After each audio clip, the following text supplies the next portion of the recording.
حضرت شیخ رحمۃ اللہ علیہ نے ایک واقعہ ذکر فرمایا کہ ایک شخص بیمار ہوا اور اس کے 4 بیٹے تھے.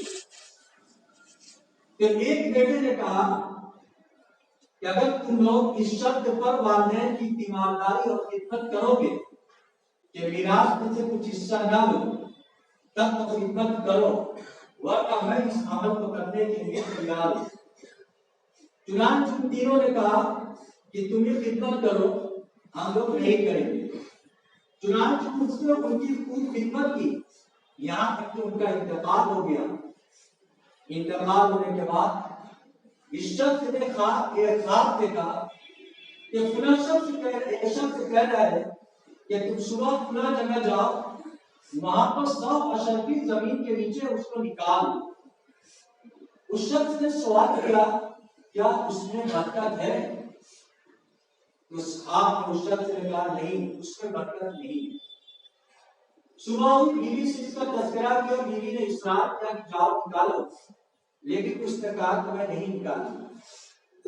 پھر اگلی رات اس کو خواب آیا کہ وہی شخص کہہ رہا ہے کہ فلاں جگہ جاؤ 10 دینار زمین کے اندر ہے اس کو نکال دو. وہ شخص پھر سوال کرتا ہے کیا اس میں برکت ہے؟ وہ شخص کہتا ہے کہ نہیں برکت نہیں ہے. صبح وہ بیوی کو سے تذکرہ کرتا ہے بیوی کہتا ہے اس کو نکال دو.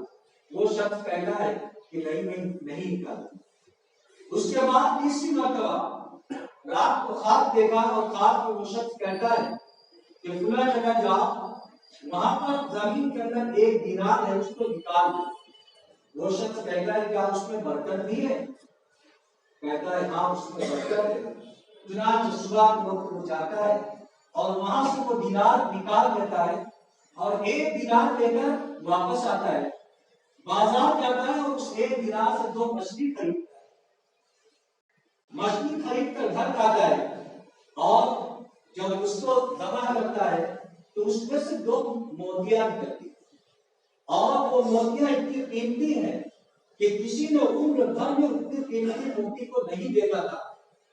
بادشاہ وقت اس کی اطلاع ہوئی اس نے اس کو منگایا اور اس کے بعد 90 کھچر کے بغل میں سونے کے اس شخص کو سے اس 2 موتیوں کو خرید لیا. دیکھیے برکت کیا ہوتی ہے. اس نے صرف اس شخص کے اوپر خدمت کی تھی اللہ نے خدمت کی تھی کہ ہم وراثت میں سے حصہ نہیں لیں گے.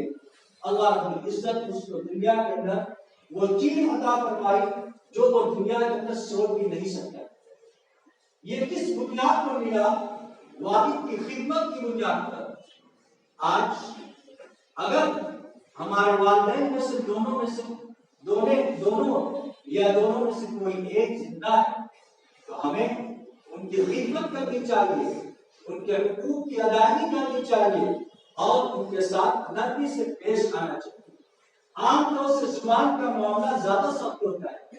وہ بار بار کسی چیز کو کہتے ہیں اور ہمیں وہ چیز ناگوار گزرتی ہے. لیکن زمانہ پلٹ لیجیے. کتاب کے اندر ایک واقعہ ذکر کیا گیا ہے شاید سچا ہو یا جھوٹا اس سے مطلب نہیں لیکن بات عبرت کی ہے کہ ایک شخص نے بڑی عمر ہونے کے بعد بڑھاپے کے اندر اپنے بچے سے پوچھا کہ بچہ وہ کیا ہے؟ بچے نے کہا وہ ہوا ہے. پھر کچھ وقفے کے بعد پوچھا کہ اس نے یہ جواب دیا. تیسری مرتبہ پوچھا تو کہا تو بچے نے کہا کہ بتایا ہے کہ وہ کوا ہے. پھر اس کے بعد اس نے پوچھا تو جھڑک دیا اور اس کو جواب نہیں دیا.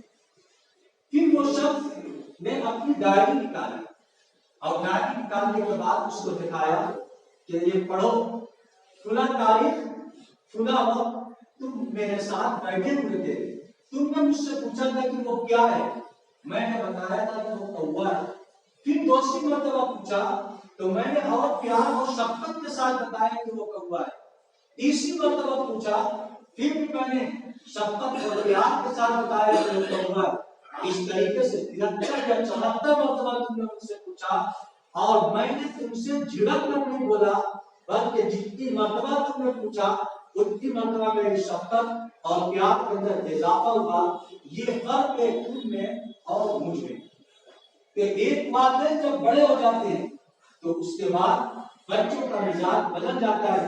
غور کرنا چاہیے کہ ہم نے بچپن کے اندر جو کیا ہوگا اس وقت میرے والدین نے میری تمام باتوں کو سنا ہوگا. اس لیے ہمیں اپنی دنیا اور آخرت کو سنوارنا چاہتے ہیں تو والدین کا ادب، ان کا احترام اور ان کی خدمت سے خاطر رکھے. اللہ رب العزت ہم سب کو کہنے سے زیادہ عمل کی توفیق عطا فرمائے.